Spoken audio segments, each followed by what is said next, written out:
Eu fiquei super alegre com o convite, né? Um convite que eu aceitei há bastante tempo. Eu imaginava que só podia ser um convite honroso, simpático. Falar sobre livro, leitura, falar sobre escrita é sempre importante, né? Sempre interessante. A Ana veio para participar da atividade que chama A Biblioteca e a Cidade, e ela vai falar para a gente um pouquinho dessa trajetória dela enquanto leitora, escritora, professora. O que mais, Ana? Muitas coisas vão chegar, né? A gente vai ouvir muito sobre a Ana. Eu vou apresentá-la, mas antes eu queria fazer um convite, deixar um convite para todo mundo. Algumas pessoas são novas aqui, eu não conhecia, né? Para quem ainda não conhece o nosso espaço, a biblioteca, ela fica bem aqui no final do corredor, é a última porta à direita. Ela integra o Centro Cultural, juntamente com o cinema, com a nossa galeria de arte, o nosso teatro, tá? Então são todos muito bem-vindos aqui sempre. A gente funciona de terça a sexta, de 10 às 18h30, e aos sábados, de 9 às 13h. Eu e o Rafael estamos ali sempre para acolher vocês, todos podem fazer cadastro, não só associados, todo mundo de fora. Convite antigo, né? Estamos planejando esse evento, que é uma série, né? A Cleide já esteve aqui, a Fabiola esteve aqui, né? Uhum. Eu, lamentavelmente, quase nunca posso ir a nada, porque professor de curso noturno não vai a nada, né? A gente perde as oportunidades, nem sempre dá para pegar a turma e transplantar, assim. Eu sempre gostei, assim, de ler, de escrever e tal, mas sempre gostei também de puxar os outros, né? De propor coisas, né? De fazer projetos, de inventar moda, como a gente fala, né? E que geralmente tem mais gratificação do que frustração, senão não faria sentido. E como essa luta aí da leitura e da escrita é uma luta que é uma luta contínua, né? Não dá para parar, né? Cada retrocesso dá um prejuízo de décadas, aí tem que ficar reconstituindo as coisas, né? Hoje mesmo estava falando disso com alguém. Cada parada, cada interrupção de alguma coisa, né? Cada instabilidade te devolve, né, no trabalho todo. Às vezes você está lá fazendo um negócio há anos, vem alguém, vou cortar que isso aí não serve para nada. Então, a minha família tem quase 100 anos que o bisavô chegou no bairro, né? Ele chegou no bairro em 1920 e pouco para trabalhar numa fábrica de tecido. E eu escrevi sobre isso naquela coleção do Zé Eduardo, né? BH, Cidade de Cada Um. Tem um livro lá que eu acho que é o 31, que é o Renascença, né? Que eu escrevi e foi muito emocionante escrever, porque eu sou a quarta geração, eu acho que está por ali, mas aí deu tempo assim, de entrevistar minha avó, meu avô, e eles morreram em seguida. Então, eu tinha que pegar o que era aquela região, aquele bairro antes, porque eu não tenho idade para ter visto o que eles viram. Eles viram um bairro no início da industrialização da cidade, né? BH ainda lá era fora de BH, né? Lá era meio periferia, era indústria, era fábrica de tecido, 2, 3, assim. O que está no mapa de BH do século XIX é até a Lagoinha. A Lagoinha está na pontinha, assim, dali para frente, né? Então, o bisavô que eu não conheci trabalhava na fábrica, não era a fábrica do Renascença, era a fábrica do Cachoeirinha, que é um pouco anterior, mas a do Renascença é mais famosa, porque a do Renascença era mais ativa socialmente. Sim. Então, isso é muito interessante. Tinha baile de carnaval, tinha desfile, tinha a Clara Nunes desfilar, ela trabalhava na fábrica, desfilava com os tecidos da fábrica. É completamente diferente como que levou a escola para o bairro. A fábrica do Renascença teve a preocupação de conseguir que alguns colégios religiosos fossem para ali, para a beirada, assim, que não tinha nem escola direito. E a do Cachoeirinha era mais só a fábrica, assim, não tinha tanto Esse glamour. diferente. Então ela ficou, a do Renascença que apareceu. Também não sabia. O Renascença é por causa da fábrica. Então fica Renascença, acaba virando. Não tem nem na prefeitura aparece o nome da Vila Industrial. Vila Industrial Melo Viana. E ninguém sabe onde acaba e onde termina. É uma briga por causa disso. Porque tem aquela coisa assim, tem ruas são limites com Concórdia, Cachoeirinha, Santa Cruz, e todo mundo quer morar no Renascença. Então fica todo mundo mentindo. Que mora. Não, o limite é aqui na minha casa. É muito engraçado essa relação das pessoas com aquela região ali que todo mundo valoriza um pouquinho mais, sabe? Entendi. Tá vendo? Aí, ó, tá vendo? Dá uma briga isso. Ah, não, é porque é na Javari que acaba. Não, é na... É a Clara Nunes. Exatamente. E isso é outro fenômeno. Tem sempre alguém que saiu de lá. Que eu não conheço ela, né? Alguém saiu de lá. É igual mineiro, que está em todos os lugares. Todo mundo no mundo que você conversa. Meu avô era mineiro. Aí os avós eram os técnicos têxteis também, né? Ficava lá, fazia tecido, estampa, o peão do chão da fábrica lá, né?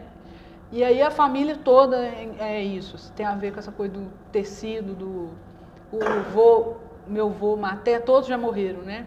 Meu avô materno tinha uma coisa com tecido, assim, ele te abraçava e falava assim, bom isso, hein? Oh, que legal! Ele passava a mão, era uma coisa de olhar o que era. E aí, a avó materna tinha umas estantes de livros, que ela ia ao cinema, com meu avô era aquele marido que ia no cinema. Ela lia muito, e aí ela tinha um monte de estante, eu até vejo as estantes. Quando eles morreram, tentei pegar para mim, mas não rolou, não. E aí, nessas estantes, ela fazia essas coleções de banca, clássicos russos, aí uns livros vermelhos, de capa dura, aquele monte, assim. Ela tinha um monte disso. E uma tia minha mais nova, ela era 11 anos mais velha que eu só. A minha mãe é a filha mais velha, então todos meus tios são...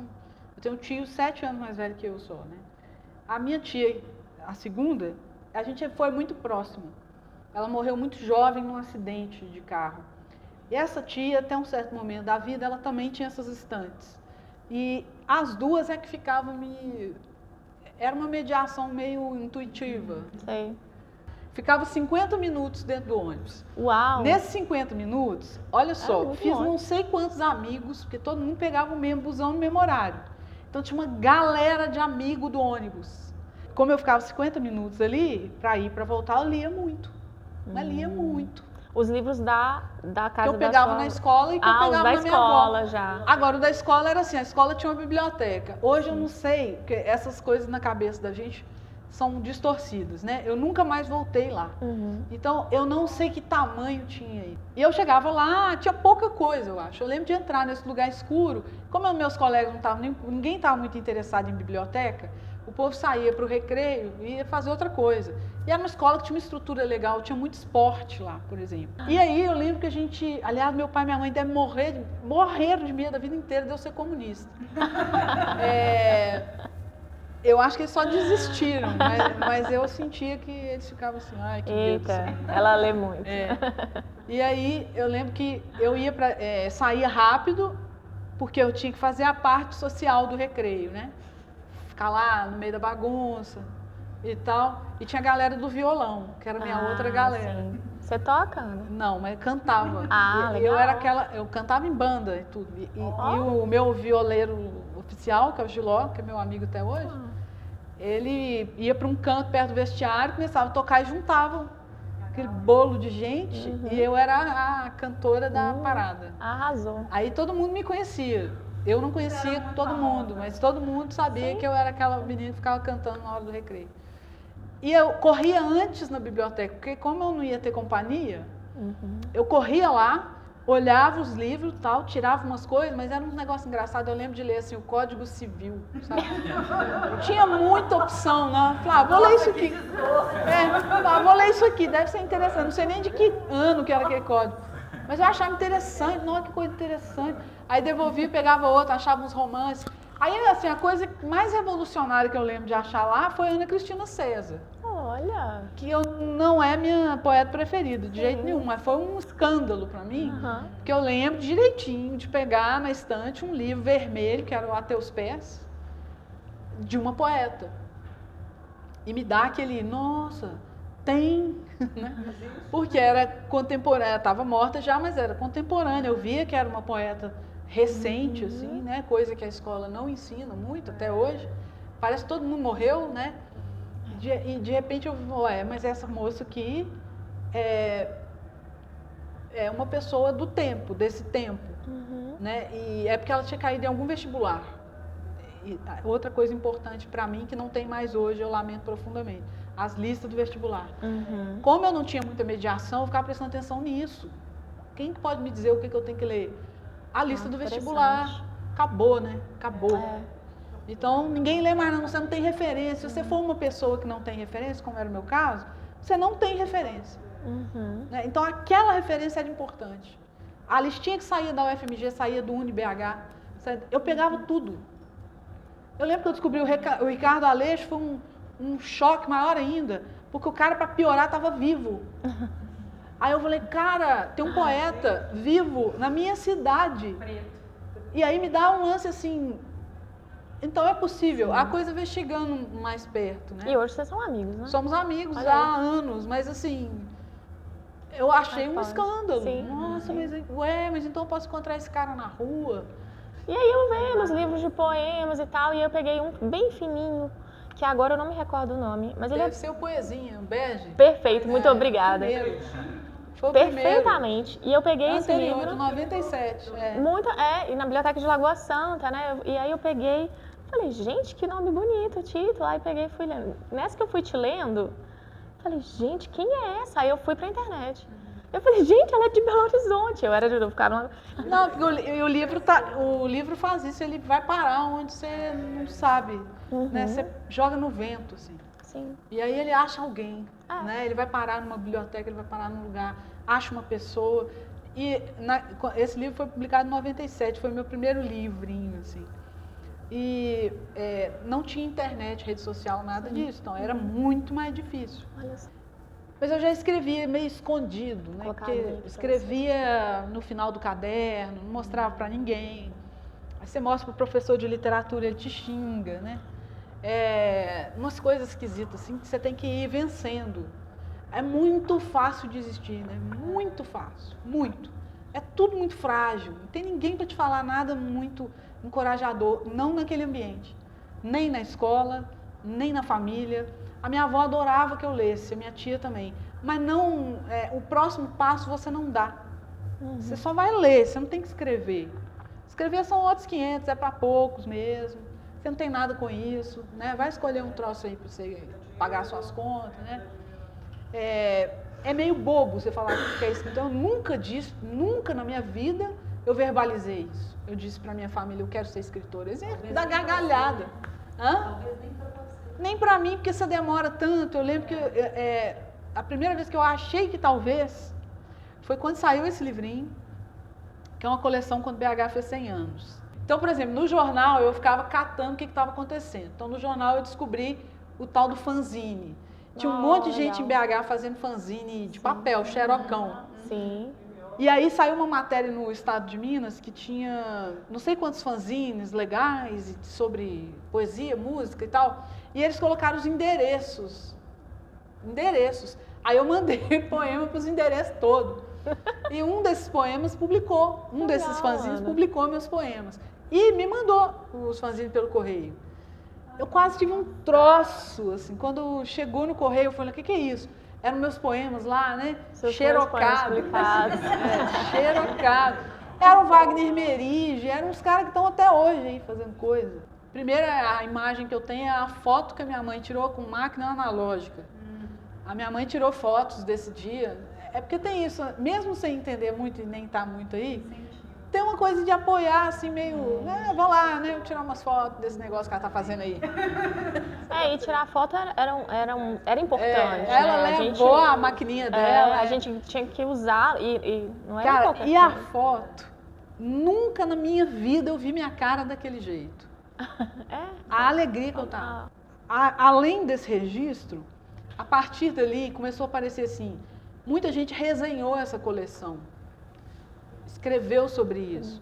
E uma bela hora, o Fabrício Marques, que era um poeta, jornalista e tal, era um poeta que eu admirava, eu tinha livro dele e tudo, o Fabrício escreveu sobre a coleção e aí publicou num caderno do Estado de Minas. Eu tenho tudo isso, né? Eu tenho um super arquivo dessas coisas. Ainda bem. E no texto dele ele fala da coleção, disso, daquilo, e lá tem uma frase assim, ele destaca alguns, eram 62, né? Aham. Ele destaca alguns, e aí no meu ele fala assim, e essa menina, sei lá, ele usa uma coisa assim, Ana Elisa Ribeiro com o livro tal, aposto todas as minhas fichas nessa menina. Ah, que bonito. Gente, eu não Pronto. sei, eu acho que eu desmaiei. Né? Pronto. Aí é tão assim, um jornalista que não me conhece, falou que o meu livro é mais ou menos legal. E depois, em algum momento, algum jornalista me chamou de escritora. A escritora, aí você vai, olha, engraçado, parece que alguém acha que eu sou escritora. Tem que vir de fora. Sim, Quando você entendo. não tem, eu imagino que seja muitíssimo diferente você nascer num ambiente que seu pai é, sua mãe é, seu tio é, seu fulano é escritor. Como eu tenho amigos que são assim, né? Que são filhos, netos. Eu imagino que seja completamente diferente. Você praticamente, é o contrário, você é obrigado a ser escritor. Para mim era delirante, delirante. Você escreve um pouco para todos, para todas as faixas etárias, para vários públicos, né? Então, assim, a gente estava lendo aqui. Você escreve para crianças, você escreve para o público universitário, você escreve para o público da área da literatura específica, né? Mas você... aí é porque eu gosto de escrever. eu acho isso incrível, né? Essa mim, capacidade de... Não tem isso aqui, É né? Eu gosto de incrível. escrever. Você fala, cada hora dá vontade de fazer uma coisa. Faz. Ou as encomendas, né? Aham. Que são exercícios bons também. Mas, por exemplo, você escreve. Outro dia me perguntaram uma coisa assim, se tinha um lado que eu achava que dá mais certo do que o outro. Aí eu falei, depende. Depende do que é dar mais certo, né? Então, assim, eu escrevi muito menos para criança e adolescente. Muito menos. Eu tenho poucos livros para criança e adolescente. Acho que são 5 ou 6. Todos têm boas carreiras. Todos. Sim. O livro tem que sair muito de dentro. A motivação dele é uma coisa que eu realmente queria escrever. Não é porque está fazendo sucesso, não sei o que, eu vou fazer parecido. Eu realmente quis escrever. Todos esses poucos que estão aí foram coisas que eu marinei, assim, anos. Eu ficava pensando, nossa, eu estou doida para fazer isso. Eu estou afim de fazer isso. Eu acho que eles nascem com essa energia. E é claro que a professora está no meio, né? Não consigo desvencilhar. Não é porque eu faço um livro pedagógico, de jeito nenhum. Mas eu não consigo tirar dali a ideia da professora. Então, todos eles têm uma característica assim, de linguagem, de discutir alguma coisa que eu já penso na sala de aula, isso aqui ia dar um negócio legal. Eu penso como professora. Você falou que é do aprender. Aprendendo a falar. Aprendendo. Então, é um pouco assim também meu diálogo com meus colegas. Porque eu penso, nossa, outro dia alguém me perguntou se eu falo dos meus livros para os meus alunos. Não. Meus alunos custa descobrir. Eu não falo, a escola não fala, porque a santo de casa não faz milagre. Então, isso é complicado. Eu não gosto de falar, eu chegar falando, e a escola... enfim, essa coisa do casa de ferreiro, espeto de pau. Mas assim, na hora que eu falei que era eu, cara, a gritaria que eles arrancaram. Que lindo, gente! Eles começaram... Aí, muitos abriram o Instagram, saíram procurando, acharam vídeo, E aí eles começaram assim... a maioria sabia o que era. Alguns não sabiam o que era jabuti, o que era nada. Foi um então, momento. as frases, a gente ria, né, Vinícius? A gente ficou um tempão parado rindo. Que maravilha isso, E aí eles falavam Ana. assim, Você foi premiada de novo. De novo, mas muito mais emocionante. Imagino. Aí tinha... eles começaram, os que sabiam, tinha uma lá que ela gosta de escrever, a Anne, ela ficou vermelha. Ela ficou tampando a boca, assim, um tempão olhando para mim, né? Porque ela gosta, né? Então ela ficou... Aí eles começaram a falar assim... Um perguntava lá, mas o que é jabuti? Aí o outro, cara, velho, sabe o Oscar? Então, só que é na literatura. Uau! Aí eles começaram a explicar, mas a gente morria de rir das explicações. Tô adorando isso. E lá pelas tantas, lógico, arrumaram um apelido. É a nossa Jabutitia. E aí eu virei a Jabutitia. Só me chamam de Jabuti. Acho que eles não sabem nem meu nome. Que legal. Ô Jabutitia, ô Jabutitia. Um dia eles perguntaram pra mim se eles já apareceram em algum texto meu.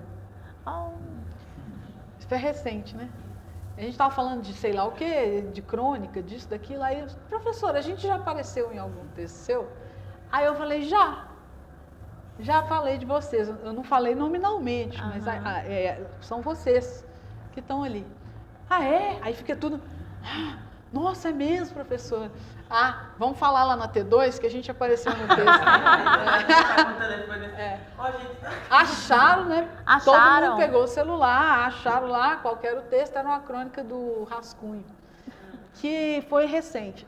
Aquele caso horroroso dos meninos atacando as escolas, que foi assim, de uma semana para outra, né? Vocês lembram? Mataram uma professora numa semana, daí uma, duas semanas, o menino foi lá, matou um monte de criança, a machadada, né? Aquele momento horroroso ali. E todo mundo publicou alguma coisa sobre isso. Mas aí eu publiquei um texto meio pensando, se eu for viver, porque teve um medo geral naquele momento, né? Algumas escolas ameaçadas, né? O Cefet mesmo. O Cefet é todo aberto, né? Que é uma coisa que eu acho legal lá. Você abre, a catraca fica livre. Né? Então é uma coisa fantástica. E rolou uma tensão assim, de segurança. E aí, se alguém vier aqui, não tem preparo ali para... Ninguém acha que vão atacar, né? Aí, eu escrevi um texto que chama Há Quem Agradeça, que circulou muito. Muito professor me escreveu por causa desse texto. Você lembra dele, né? Eu resolvi falar o seguinte, que estava todo mundo com tanto medo de dar aula, medo de aluno, medo disso, medo daquilo, que eu resolvi lembrar que alguns desses alunos, na hora que eles saem da sala, eles agradecem. De verdade, né? Passa por você na porta e fala, professor, obrigado, até semana que vem. E isso não me passa despercebido. E aí eu escrevi Há Quem Agradeça e fui narrando, sei lá, nem lembro o que eu fiz, mas narrei a história das violências todas lá e falei, mas a gente tem que lembrar que tem uma meia dúzia aí que para na sua frente, olha para o seu olho e te agradece. E outro, tem que ter saída, né, para esse negócio. E aí eles resolveram ler, né, e falaram comigo, professora, lê para nós.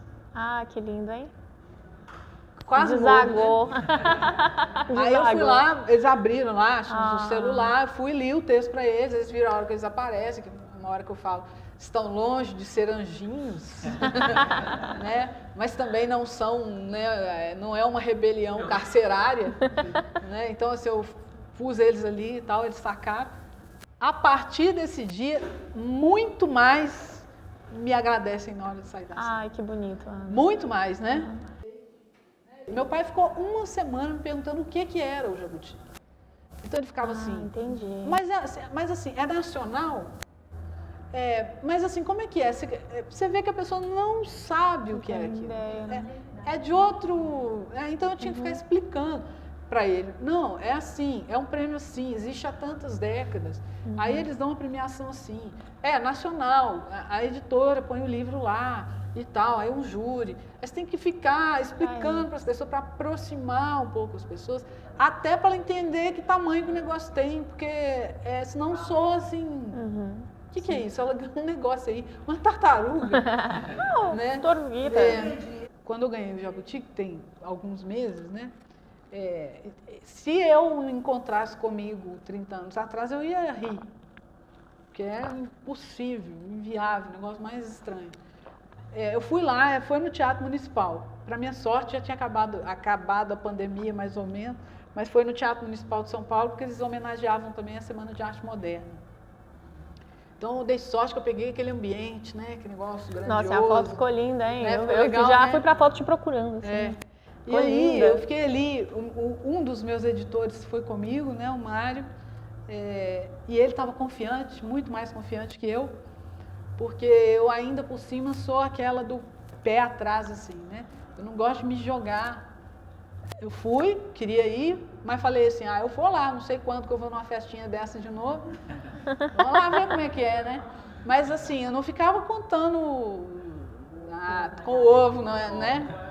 De jeito nenhum, não me permito uma coisa dessa. Então eu ficava... E fui olhar os meus concorrentes, com muito respeito por todos eles, E falei com o Mário, falei, ô Mário, mas tem aquele, tal, bom pra caramba, você viu? Aí a gente ficava comentando dos outros, não, e aquele é perigoso, aquele é perigoso. Disse, não, mas o Mário tava assim, mas o seu é melhor. É bom aí eu falava, ter não, alguém Mário, ali. mas peraí, Mário, senão a gente sofre. Eu não gosto desse negócio, depois sofrer pra caramba. Não, vamos com calma. E a confiança dele era tanto que quando a gente chegou, um monte de gente já tinha entrado, e as cadeiras são meio apertadas lá, assim. Não dá muito espaço para você passar. E a gente só tinha lugar, mas na frente a gente tinha que sair meio pulando em cima dos outros para chegar no lugar, né? O Mário falou comigo assim, a gente no corredor tentando entrar nas cadeiras, o Mário falou assim, fica num lugar fácil de sair. Essa é confiança, é uma Eu pessoa estava que... acreditando que eu ia precisar sair, isso, porque aí é tinha que isso. subir lá as escadas para buscar o jabuti. Adoro. Né? Aí eu ri demais dele nessa hora que eu vi que ele estava assim, pô, você tá confiando, hein? Ele falou, Aí a coisa vai rolando, eu sei ali, a mão ficando gelada. Aí uma hora eu falei com ele, minha mão tá geladinha, já perdi o controle, não consigo mais controlar a ansiedade. Aí a moça apresenta, eles abrem os envelopes na hora mesmo, ali não tem, ninguém sabe mesmo quem é. Então, na hora que ela tirou e falou, Rô, eu não ouvi mais nada, eu só ouvi Rô. Não, eu não ouvi, eu não escutei mais. Eu vi que era o livro, aí eu abracei ele, nós ganhamos! Aí ele, vamos lá! Aí tinha que subir, passamos em cima do povo, não sei como. Quem tá ali, a gente gente? deve ter pisado uns 30 pés, assim, para sair lá das cadeiras. E aí tem um filme, né, que parece que eu tô super de boa, subindo aquele trem lá. Aí eu falei com ele, eu vou deixar o jabuti cair, porque eu tava tremendo. Então eu fiquei pensando, é pesado, é uma pedrinha, né? Ele é pequeno, assim, uma pedrinha. Aí eu, nossa, Mário, eu vou deixar ele cair. Ele, não, segura. Aí dá lá o jabuti, você cumprimenta, é rápido, muito rápido. E aí entra lá, segurando a elegância, na hora que a gente entrou as moças ficam conduzindo a gente entrou na coxia lá, aí eu gritei. Começamos a gritar, eu e ele. Eu acho que tem que chegar, tem gente boa trabalhando junto, né? Em todo lugar tem. É lembrar dessa galera. Arrasou. E tem gente fazendo coisas tão lindas ali, né? Você fica vendo ali. Você fica, mas você mesmo acha que o seu é pior, é menor, né? Não é arrogância, de forma alguma. É que eu acho injusto, né? A pessoa faz um negócio lindo, bonito, pagando pau pro... Nós vamos viver assim, então, escondido no terceiro mundo. Eu fico conversando nessa seara das editoras, né? Conversando com gente na América Latina inteira. Nós estamos na ponta da lança. Eles não falam da gente. Eles isolam o Brasil, isola mesmo. Tirei o Brasil porque fala português. Os critérios são esses, né? Uai, sinto muito, só eu vou falar. Obrigada, viu? De fato, no encontro, conheci pessoas que eu não conhecia antes, né? Nós reunimos ali um grupo de pessoas que conversaram, né? Eu não pensei assim, não fiquei o tempo todo só falando, mas a gente riu junto, interagiu, conversou, trocou algumas impressões sobre a cidade, sobre as leituras, sobre a escrita.